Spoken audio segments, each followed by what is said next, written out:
Hey, I'm Jonas. In this video, I will share the 7 things I wish I'd done sooner when I started playing Dragon Nest. Important note, this isn't an in-depth step-by-step guide, but a structured path to help you get started and provide valuable insights. Now, without further ado, let's start. First on the list is character creation, or choosing your main character. Choosing your main character early in the game, when it comes to character creation in Dragon Nest, don't underestimate its importance. The game is all about resource management, and you'll want to focus on one character you truly enjoy playing, because it's the character you'll pour all your hard-earned resources into, to make it incredibly strong. Throughout my Dragon Nest journey, I made the mistake of frequently changing my main class specialization whenever I saw a random daily dungeon party member dealing impressive damage and showcasing cool skills. Unfortunately, this led to a struggle in managing my resources effectively, and I never truly built a powerful main character. It's like changing your college course repeatedly, being enticed by the fun experiences of other students in different courses, without the financial capability to support such decisions. In my honest opinion, it's acceptable to experiment with different main characters early in the game as you explore and learn the ropes. However, suppose you want to start off on the right foot. In that case, I'd recommend selecting a class you know can deal significant damage, is easy to play, requires minimal investment to become powerful, and, most importantly, is a class you genuinely love to play. By doing this and sticking to your choice, you'll be in a much better position to succeed in Dragon Nest. The second on the list is finish the Dragon Nest Newbie, Novice, and Veteran Beginner's Guide. Now that you've selected your main character, your next move should be to follow the Dragon Nest Newbie, Novice, and Veteran Beginner's Guide. These guides will help you get your feet wet and provide you with all the essential information on navigating the game's mechanics and systems. Next on the list is create one specialization for each class. First, let's clarify the difference between class and specialization in Dragon Nest.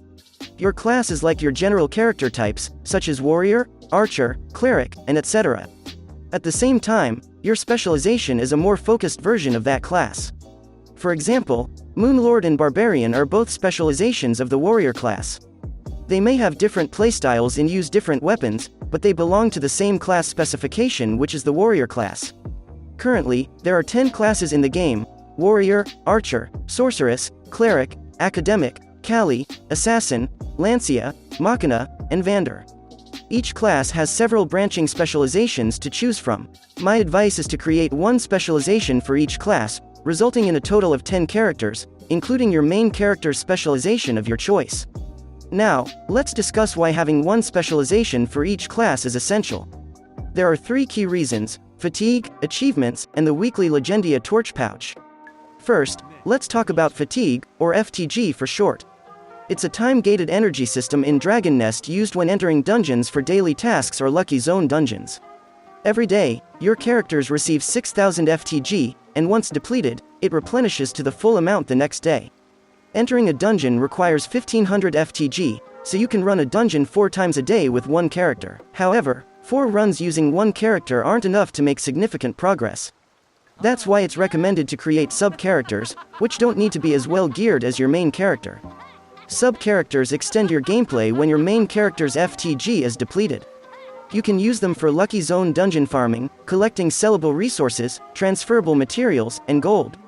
Later, you can transfer these resources to your main character to make it even stronger.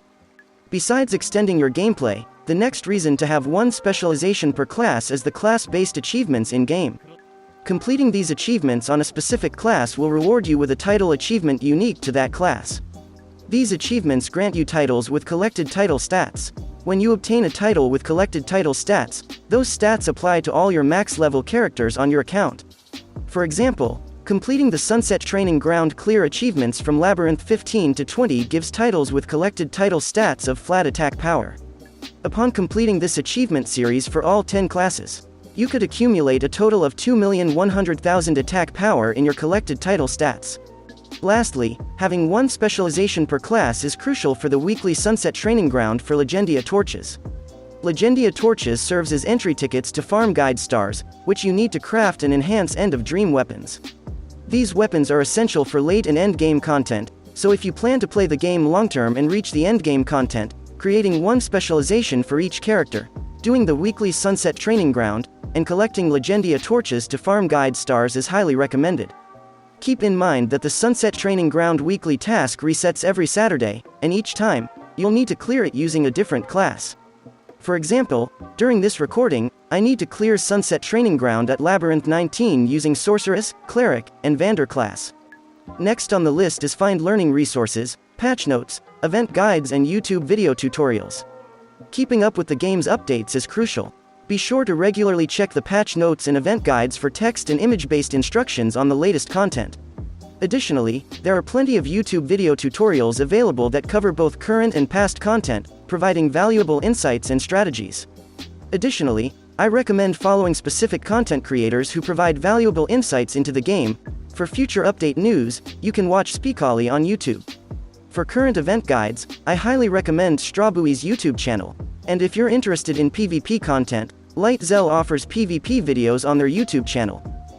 Next on the list is Find Guilds, Friends, Community, Discord group, and a willing mentor. Dragon Nest is not just about solo play. Joining a guild offers camaraderie, support, and exclusive benefits. If you want to, you can join the guild where me and my friends are part of. All new players and newbies are welcome to join.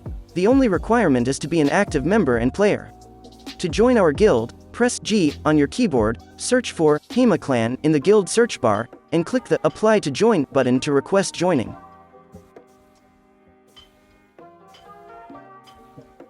Don't hesitate to reach out to current members and see if they have a Discord group you can join. There are a lot of Discord groups you can join, whether for general stuff, your guild's Discord group, or even for the marketplace.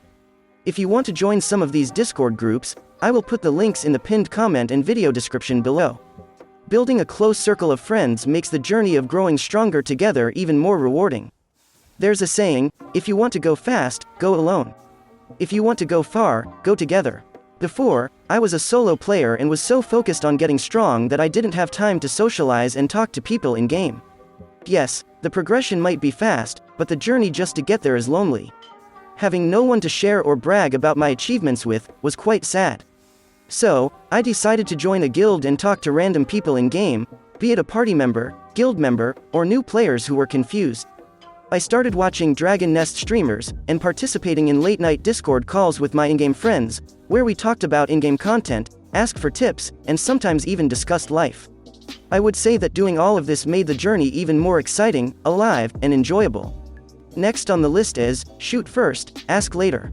Here's an important consideration. Try first, ask later. It means reading first, trying to understand, and attempting to execute before directly asking others. Take the time to research information from patch notes or event details. Exploring things while you're new in the game allows you to make educational mistakes without bothering other players. This approach can help you learn and grow in the game without feeling overwhelmed or rude. I understand that asking directly is the fastest and easiest way to get information, but learning is not all about getting it right or watching others do it. It also means learning from your mistakes along the way, and if you've already done those and are still struggling, that's when you need to ask for help from others. At this point, you already have the idea, and the information exchange becomes a collaborative effort, not just a one-sided walkthrough, making it easier for the person helping you, as they won't have to spoon-feed you every information. And last on the list is, it's not a race, it's a marathon. Remember, Dragon Nest C is not a sprint, it's a marathon. Take your time to enjoy the game and its content. Rushing through everything may lead to burnout and frustration. Progress at your own pace, focus on learning and improving, and don't feel pressured to keep up with the endgame content. The game offers various activities and challenges, so savor each moment and milestone. In the end, it's the journey that matters, not just the destination. So, take breaks when needed, explore different aspects of the game, and appreciate its diverse experiences. Before you go, please leave a like, share this video with your friends, and consider subscribing to the channel for more videos like this. That's all for this video. Thank you for watching, and I'll see you in the comment section below.